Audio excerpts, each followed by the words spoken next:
Hi everybody, welcome to my channel. This is Thereturnable. I just want to say thank you for everybody who subscribe and like my video. And today I'm making that video for you guys out there who decide to make salad potatoes with beets. So you can see it's two color, but it's the same one. But I just want for you to pay attention if you're going to do it, if you're going to do the salad potatoes with it.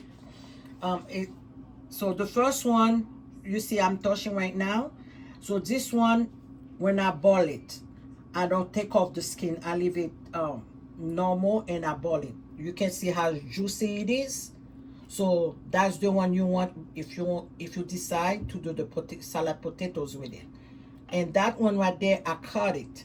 When you cut it, and then when you boil it, the water go inside it. It don't give you the same color you see there.